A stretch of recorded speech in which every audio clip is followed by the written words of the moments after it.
The Romanian ambassador's daughter checked into the Grandview Hotel at 11:30 p.m. By 3:17 a.m., she had vanished from a locked suite on the 47th floor with no sign of forced entry. Hotel security was baffled. The FBI was 20 minutes away, and diplomatic immunity complicated everything. But concierge William Blake had been expecting something like this his entire career. Welcome to Diplomatic Security Stories. I'm standing in the marble lobby of a luxury international hotel as I tell you this story, watching the endless flow of diplomats, business leaders, and world travelers who trust their safety to people they never really see. Today's story proves that sometimes the most important protection comes from someone whose entire life has been preparation for a moment that might never come. Until it does. William Blake adjusted his perfectly tailored concierge uniform as he completed his evening rounds through the Grandview Hotel's marble and gold lobby. At 45, he moved with the quiet efficiency of someone who'd spent decades learning to be invisible while seeing everything. To the hotel's elite international clientele, he was simply the man who could arrange impossible dinner reservations, secure last-minute private jets, and solve problems that money alone couldn't fix. But William Blake had never been simply anything. For 15 years, he'd served with the U.S. State Department's Diplomatic Security Service, protecting ambassadors in Baghdad, embassy staff in Mogadishu, and foreign ministers at international summits where a single security breach could destabilize governments. He'd learned to read threats in facial expressions, spot weapons under diplomatic suits, and coordinate protection details for people whose lives were worth more than small countries' GDP. The transition to luxury hospitality hadn't been his choice. A roadside bomb in Kabul had shattered his left knee and ended his field service career. But it hadn't changed the way his mind worked. William couldn't stop analyzing exit routes, identifying potential threats, and mentally cataloging every person who entered his environment. The skills that had once protected U.S. diplomatic missions now ensured that the Grandview Hotel's VIP guests received service that went far beyond five-star standards. What most people didn't understand was that William Blake had never really retired from diplomatic security. He'd simply changed his uniform and expanded his area of responsibility. The Grandview Hotel attracted exactly the kind of high-value targets that William had spent his career protecting. Foreign ministers conducting sensitive negotiations, ambassadors' families traveling between postings, business leaders whose decisions affected international markets, and diplomats whose mere presence could spark international incidents if anything went wrong. William had chosen the Grandview specifically because it was the kind of place where his DSS training would eventually be needed. He'd spent his entire adult life preparing for threats against diplomatic personnel, and he understood that retirement didn't eliminate those threats. It just meant facing them without official backup. Tonight, that lifetime of preparation was about to be tested in ways that no training manual had ever covered. Ambassador Victor Petrescu's daughter, Elena, had arrived at the Grandview at 11:30 p.m. on a diplomatic passport, accompanied by 2 Romanian security officers and enough luggage for a month-long stay. At 22, she was pursuing a master's degree in international relations at Georgetown University. But her father's position as Romania's ambassador to the United Nations made her a perpetual target for anyone seeking leverage over European Union policy. William had personally handled her check-in, noting the subtle signs that distinguished legitimate diplomatic travel from potential problems. Elena's security detail was professional but relaxed, suggesting routine travel rather than active threat response. Her luggage contained academic materials and personal effects consistent with a student returning from winter break. Most importantly, her demeanor was that of someone accustomed to security but not currently afraid. But William's DSS training had taught him that the absence of obvious threats didn't mean the absence of danger. He'd discreetly coordinated with hotel security to ensure that Elena's suite on the 47th floor had enhanced protection. Camera coverage of all approaches, restricted elevator access, and communication protocols that would alert him to any irregularities. At 3:17 a.m., those protocols activated. "Mr. Blake," came the voice of night security supervisor Janet Torres over William's encrypted radio. "We have a situation with the Romanian VIP. She's not responding to our wellness check, and her security detail reports the suite appears empty." William was already moving toward the service elevator before Torres finished speaking. His DSS training had conditioned him to expect the unexpected, But Elena's disappearance triggered alarm bells that went beyond professional concern. Diplomatic kidnappings were sophisticated operations that required months of planning, extensive resources, and typically involved threats to international stability that went far beyond ransom demands. "Janet, implement Code Black immediately," Williams said, using the hotel's highest-level security protocol. "Lock down all exits, review all security footage from the past 4 hours, and contact the FBI's diplomatic security liaison. This is now a federal incident." Williams' mind was already running through the possibilities as he ascended to the 47th floor. Elena Petrescu wasn't just any diplomat's daughter. Her father was currently negotiating Romania's position on EU sanctions against a major international corporation. Her disappearance could be political, financial, or personal, but the sophistication required to extract someone from a secured hotel suite suggested professional operation. What William found when he reached Elena's suite confirmed his worst fears and validated every instinct he'd developed during 15 years of protecting diplomatic targets. The door to Elena's suite was locked from the inside, the security chain engaged, and the windows were sealed and intact 47 floors above street level. To hotel security, it appeared that Elena had simply vanished from a sealed room. But Williams' DSS training had exposed him to the methods that professional kidnappers used against diplomatic targets, and he knew that impossible crimes usually had very possible explanations. William began his investigation using procedures he'd learned during embassy security assessments. Every diplomatic facility was a potential target, and understanding how attackers might penetrate supposedly secure spaces was fundamental to DSS training. The suite's main room showed no signs of struggle, but William noticed details that hotel security had missed. Elena's laptop was closed but still warm, suggesting she'd been using it recently. Her phone was on the nightstand, but the battery had been removed, a signature of professional operations designed to prevent tracking. Most tellingly, her shoes were arranged neatly by the door, but her room key was missing. William moved to the suite's secondary bedroom, which served as a sitting room with access to the building's original 1920s architecture. What he found there explained how Elena had been removed from a locked room 47 floors above the street. Hidden behind a decorative panel was access to the building's original dumbwaiter system, a freight elevator that had been used for room service during the hotel's early decades. The shaft had been sealed during renovations, but someone with detailed knowledge of the building's historical blueprints could have restored access from the inside. William's flashlight revealed fresh scratches around the access panel and traces of lubricant on the mechanical components. Someone had spent considerable time and effort preparing this extraction route, which meant Elena's kidnapping wasn't opportunistic. It was the culmination of an operation that had been planned for months. But William's DSS experience had taught him something that hotel security wouldn't know. Professional diplomatic kidnappings typically involved inside information, extensive surveillance, and coordination with people who had legitimate access to the target's environment. Someone with authorized access to the Grandview Hotel had been feeding intelligence to Elena's kidnappers for weeks or possibly months. William's next move reflected 15 years of experience with diplomatic security breaches. Every successful attack on diplomatic personnel involved compromise of supposedly secure systems, and identifying the source of that compromise was always the key to understanding the broader threat. Using his administrative access to hotel systems, William began reviewing security footage and staff schedules with the methodical precision of someone who'd conducted similar investigations at embassies worldwide. But he wasn't just looking for suspicious activity. He was looking for patterns that indicated long-term surveillance and preparation.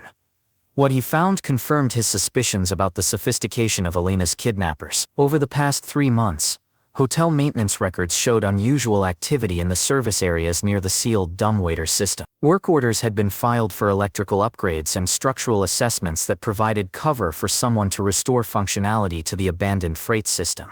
The work had been authorized by senior management and carried out during overnight shifts when minimal staff were present. More concerning, Elena's previous visits to the Grandview showed a pattern of information sharing that suggested active surveillance.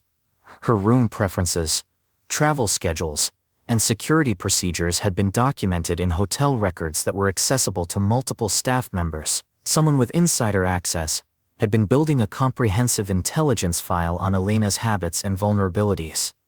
William's investigation revealed the hallmarks of a sophisticated intelligence operation disguised as routine hospitality service. But his DSS training had taught him that identifying the threat was only the first step.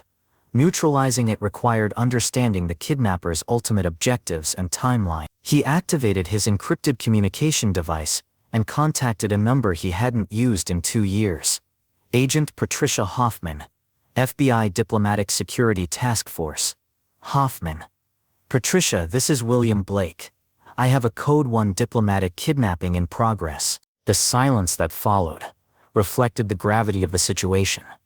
Code 1 meant imminent threat to diplomatic personnel with potential international implications. William, I thought you were out of the game. Apparently the game found me. I need immediate federal response at the Grandview Hotel. Elena Petrescu, Romanian ambassador's daughter, extracted via compromised building systems. This is a professional operation with inside support. ETA 8 minutes. William, if this is what I think it is, we're looking at more than kidnapping. Romania's voting on EU sanctions next week. William understood the implications. Elena's kidnapping wasn't about ransom.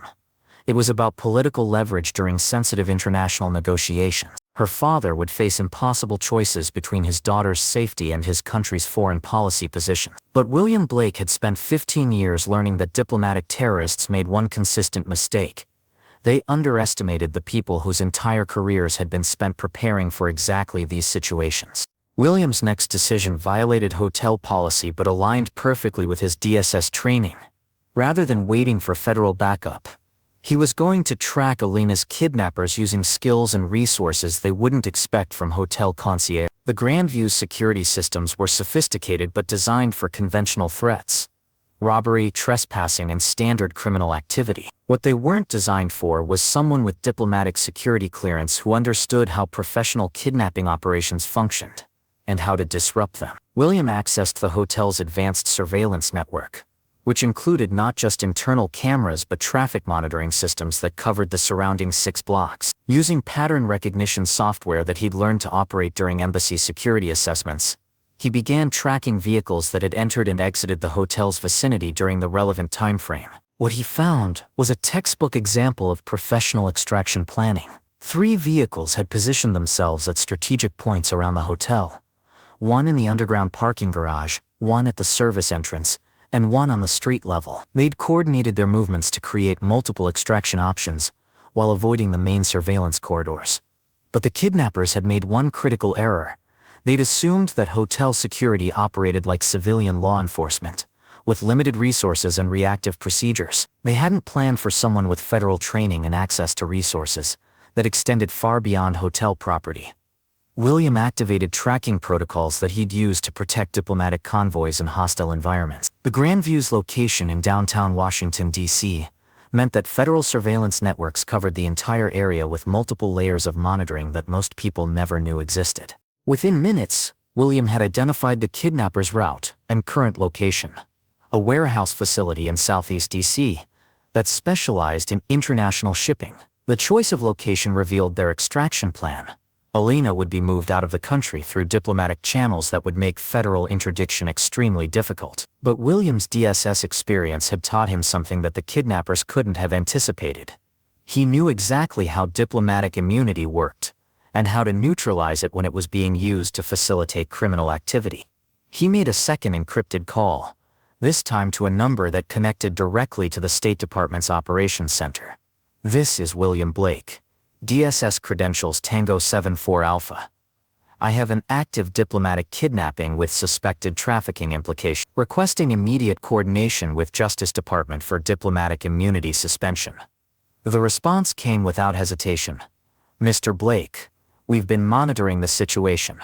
State Department authorizes full federal cooperation. You are reinstated to active status for this operation. William felt the familiar surge of focused energy that came with federal authorization and unlimited resources. For 2 years he'd been arranging dinner reservations and theater tickets. Tonight, he was back in the business of protecting American diplomatic interests against international threats. What followed was a masterclass in diplomatic security operations, conducted with resources that most criminals never anticipated facing. Within 15 minutes of William's activation, the warehouse facility where Elena was being held found itself surrounded by assets that represented the full scope of U.S. government capability when diplomatic personnel were threatened. FBI hostage rescue team positioned tactical units around the perimeter. State Department diplomatic security coordinated with Romanian embassy officials to manage international implications. Justice Department attorneys prepared legal frameworks to penetrate any diplomatic immunity claim. And William Blake, officially reinstated as a DSS agent for the duration of the operation, coordinated intelligence gathering using surveillance assets that the kidnappers had never seen coming. "William," came Agent Hoffman's voice over encrypted radio.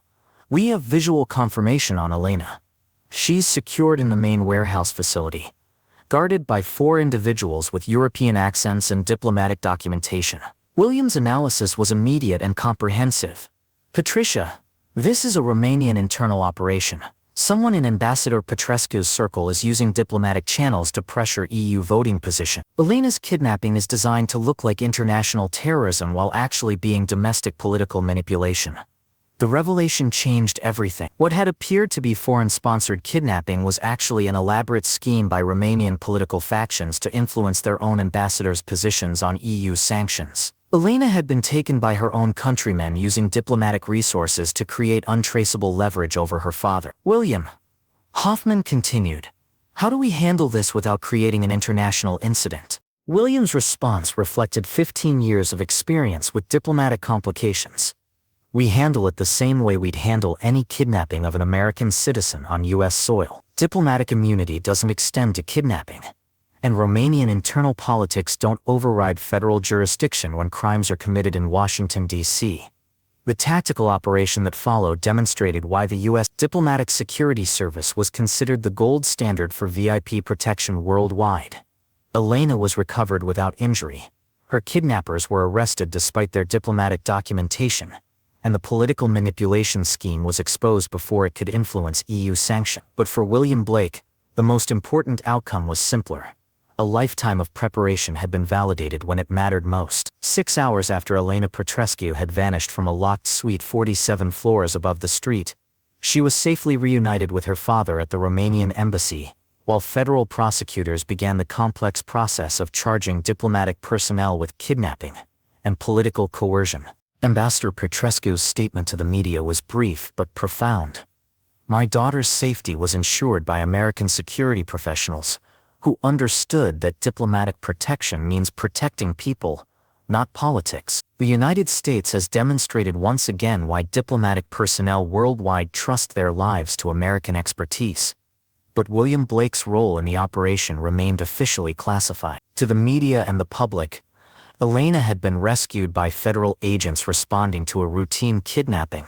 The role of a hotel concierge whose lifetime of preparation had made the rescue possible was mentioned only in classified reports that would remain sealed for decades. Patricia Wells, director of the Grandview Hotel, offered William a promotion to director of security, but William declined.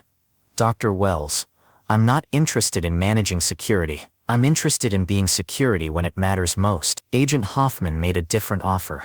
"William, State Department wants you back on active status, full reinstatement, diplomatic protection assignments, and the kind of resources you've been missing." William's response reflected his understanding of what the past 2 years had taught him. "Patricia, I've learned something about protection that I never understood during my active career. The best security isn't about preventing every possible threat. It's about being ready when preparation meets opportunity." William returned to his position as concierge at the Grandview Hotel, but with a new understanding of his role. He wasn't hiding from his DSS career. He was extending it into an environment where diplomatic protection was needed, but not officially available. 3 months later, William received a letter from Elena Petrescu, now safely completing her studies at Georgetown University. The letter was simple but captured everything that William had spent his career learning about the value of preparation. "Mr. Blake, I wanted you to know that your lifetime of readiness gave me back my life and my future. When I needed protection, you were there not because it was your job, but because being ready to help people was who you had chosen to become. Thank you for showing me that security isn't about feeling safe. It's about knowing that someone is always watching, always prepared, and always ready to act when protection is needed. William kept that letter in his concierge desk, next to his DSS credentials and his State Department commendation. To him, it represented something more important than official recognition, proof that a lifetime of preparation was never wasted, even when it seemed like the threats you'd trained for would never materialize. The guests who approached William's concierge desk for dinner reservations and theater tickets had no idea they were dealing with someone whose entire career had been spent protecting people whose lives affected international stability. But they benefited from that expertise every day, in ways both large and small. William Blake had learned that diplomatic security wasn't just about protecting ambassadors and foreign ministers. It was about creating an environment where people could live and travel safely regardless of their nationality, politics, or the international complications that might make them targets. And every day, as he arranged impossible requests and solved unsolvable problems for the Grandview's international clientele, William carried with him the quiet satisfaction of knowing that when Elena Petrescu had needed a lifetime of preparation to save her life, that preparation had been there. The kidnappers had planned for months, used sophisticated technology, and exploited diplomatic channels to create what they thought was an untraceable operation. But they'd made one critical error. They'd assumed that expertise came with official titles, federal badges, and government authorization. William Blake had proven that sometimes the most effective protection comes from someone whose entire life has been preparation for a moment that might never come, until someone's life depends on it being there. His concierge uniform was different from his DSS tactical gear, but his mission remained the same: ensuring that people under his protection could sleep safely, knowing that someone with a lifetime of training was watching, ready to act when protection was needed most. And in a world where threats to diplomatic personnel could come from any direction, at any time, in any form, William Blake had demonstrated that the best security wasn't about preventing every danger.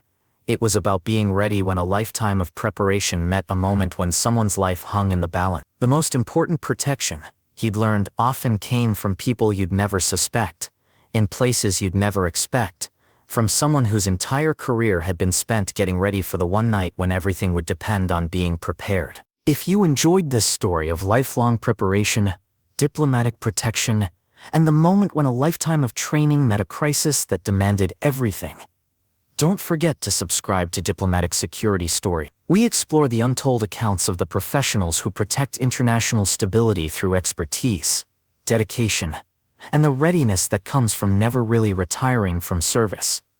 Have you ever had a moment when years of preparation suddenly became exactly what someone needed? Share your stories in the comments below. Remember, in a world where international threats can target anyone, anywhere, at any time, sometimes the most effective protection comes from someone whose entire life has been spent getting ready for the moment when preparation meets crisis. Thanks for watching, and we'll see you in the next story.